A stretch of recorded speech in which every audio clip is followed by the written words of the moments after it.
السلام علیکم، میں ہوں علی۔ قرآن ویلاگنگ میں خوش آمدید۔ چلتے ہیں آج کی پہلی آیت کی طرف۔ سورہ بقرہ آیت 245۔ کوئی ہے جو اللہ کو قرض حسنہ دے تاکہ اللہ اسے کئی گنا زیادہ دے۔ اللہ ہی گھٹاتا اور بڑھاتا ہے اور اسی کی طرف تمہیں پلٹ کر جانا ہے۔ ناظرین، قرآن مجید کی اس آیت میں اللہ تعالیٰ نے فرمایا ہے کہ اے لوگو، تم میں سے کون ہے جو اللہ کو قرض حسن دے تاکہ اللہ اسے کئی گنا بڑھا چڑھا کر واپس کرے۔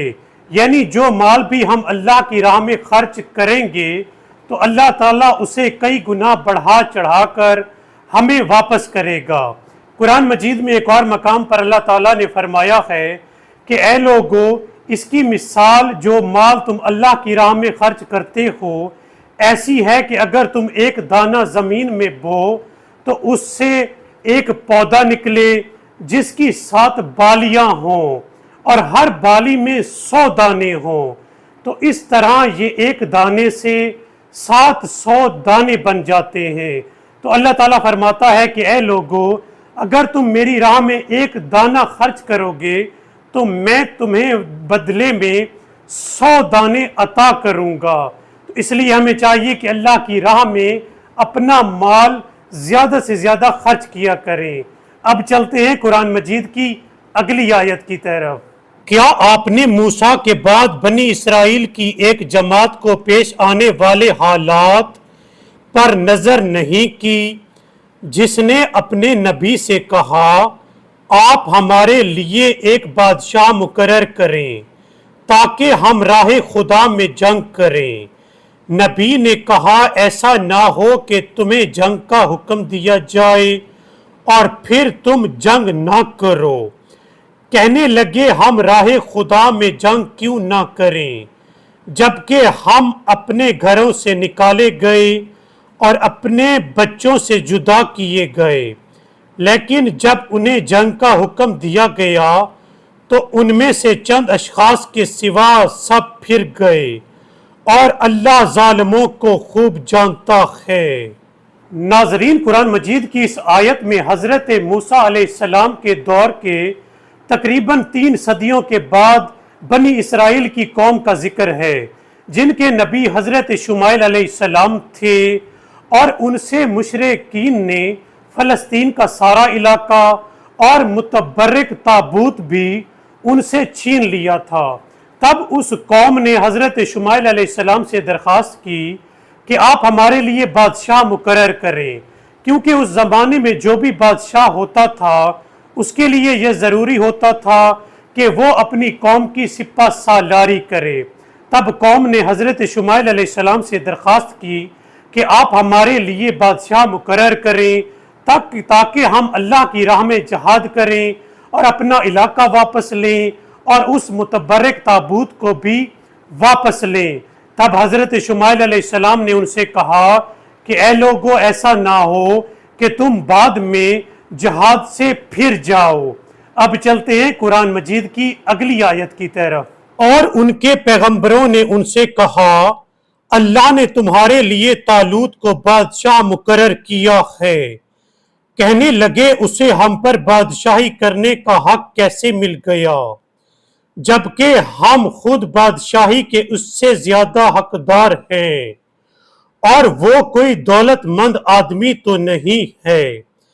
پیغمبر نے فرمایا اللہ نے تمہارے مقابلے میں اسے منتخب کیا ہے اور اسے علم اور جسمانی طاقت کی فراوانی سے نوازا ہے، اور اللہ اپنی بادشاہی جسے چاہے عنایت کرے، اور اللہ بڑی وسعت والا دانا ہے۔ ناظرین، قوم کے اصرار پر حضرت شمائیل علیہ السلام نے طالوت بن کش کو ان کا حکمران اور بادشاہ مقرر کر دیا۔ تب ان کی قوم ان کے پاس آئی اور کہنے لگی کہ طالوت تو ایک غریب آدمی ہے، آپ نے انہیں بادشاہ کیسے بنا دیا ہے جبکہ ہم اس سے زیادہ دولت مند اور دولت رکھنے والے لوگ ہیں؟ ہمارا یہ زیادہ حق ہے کہ ہمیں بادشاہی ملے۔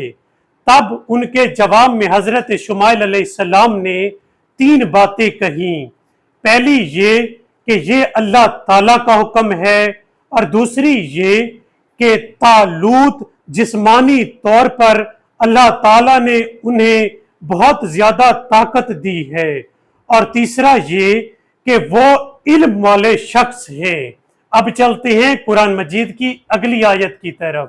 اور ان سے ان کے پیغمبر نے کہا اس کی بادشاہی کی علامت یہ ہے کہ وہ صندوق تمہارے پاس آئے گا جس میں تمہارے رب کی طرف سے تمہارے سکون و اطمینان کا سامان ہے، اور جس میں آل موسیٰ و ہارون کی چھوڑی ہوئی چیزیں ہیں جسے فرشتے اٹھائے ہوئے ہوں گے۔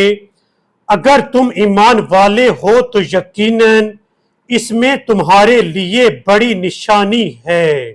ناظرین، جب مشرکین نے سرزمین فلسطین پر قبضہ کیا تو وہ متبرک تابوت کو بھی اپنے ساتھ لے گئے جو بنی اسرائیل کے پاس ہوا کرتا تھا۔ ناظرین، اس تابوت میں چند قیمتی چیزیں تھیں جن میں وہ تختیاں بھی شامل تھیں جو حضرت موسیٰ علیہ السلام کو کوہ طور پر اللہ تعالیٰ نے دی تھیں، اور اس کے علاوہ توریت کا اصل نسخہ اس میں موجود تھا، اور جو من و سلوہ بنی اسرائیل پر اترا تھا اس میں من کی ایک بوتل بھی اس تابوت میں شامل تھی، اور اس کے علاوہ حضرت موسیٰ علیہ السلام کا عصا اور ان کی زرہ اس تابوت میں موجود تھی۔ جب وہ مشرکین اس تابوت کو لے گئے تو جس جگہ پر وہ تابوت کو رکھتے تھے اس جگہ پر وبائیں پھوٹنا شروع ہو جاتی تھیں۔ تب انہوں نے یہ حل نکالا کہ ایک جانور پر انہوں نے اس تابوت کو لاد دیا اور اسے جنگلوں میں چھوڑ دیا، اور فرشتے اس جانور کو ہانکتے ہوئے حضرت شمائل علیہ السلام کے پاس اس تابوت کو لے آئے۔ اب چلتے ہیں قرآن مجید کی اگلی آیت کی طرف۔ جب طالوت لشکر لے کر روانہ ہوا تو اس نے کہا اللہ ایک نہر سے تمہاری آزمائش کرنے والا ہے، پس جو شخص اس میں سے پانی پی لے وہ میرا نہیں، اور جو اسے نہ چکھے وہ میرا ہوگا، مگر یہ کہ کوئی صرف ایک چلو اپنے ہاتھ سے بھر لے تو کوئی مذائقہ نہیں۔ پس تھوڑے لوگوں کے سوا سب نے اس نہر میں سے پانی پی لیا۔ پس جب طالوت اور اس کے ایمان والے ساتھی نہر پار ہو گئے تو انہوں نے طالوت سے کہا آج ہم میں جالوت اور اس کے لشکر کا مقابلہ کرنے کی طاقت نہیں ہے، مگر جو لوگ یہ یقین رکھتے تھے کہ انہیں خدا کے روبرو ہونا ہے وہ کہنے لگے بسا اوقات ایک قلیل جماعت نے خدا کے حکم سے بڑی جماعت پر فتح حاصل کی ہے، اور اللہ صبر کرنے والوں کے ساتھ ہے۔ ناظرین، اللہ تعالیٰ نے جنگجو افراد کو ناکارہ افراد سے الگ کرنے کے لیے ایک امتحان ان لوگوں کے لیے رکھا کہ اللہ تعالیٰ نے فرمایا کہ جس نہر سے تم گزر رہے ہو اس میں سے پانی نہ پینا، اور یوں اللہ تعالیٰ نے جنگجو افراد کو ناکارہ افراد سے الگ کر کے طالوت کو جنگجو افراد کی پہچان کرا دی۔ اب چلتے ہیں قرآن مجید کی اگلی آیت کی طرف۔ اور جب وہ جالوت اور اس کے لشکر کے مقابلے پر نکلی تو کہنے لگے پروردگارا ہمیں صبر سے لبریز فرما، ہمیں ثابت قدم رکھ اور قوم کفار پر ہمیں فتح یاب کر۔ ناظرین، جالوت مشرکین کے گروہ کا سردار تھا اور نہایت قد آور شخص تھا۔ تاریخ کی کتابوں میں ملتا ہے کہ تقریباً اس کا قد 10 فٹ تھا۔ اب چلتے ہیں قرآن مجید کی اگلی آیت کی طرف۔ چنانچہ اللہ کے اذن سے انہوں نے کافروں کو شکست دی اور داؤد نے جالوت کو قتل کر دیا، اور اللہ نے انہیں سلطنت و حکمت عطا فرمائی اور جو کچھ چاہا انہیں سکھا دیا، اور اگر اللہ لوگوں میں سے بعض کا بعض کے ذریعے دفاع نہ فرماتا رہتا تو زمین میں فساد برپا ہو جاتا، لیکن اہل عالم پر اللہ کا بڑا فضل ہے۔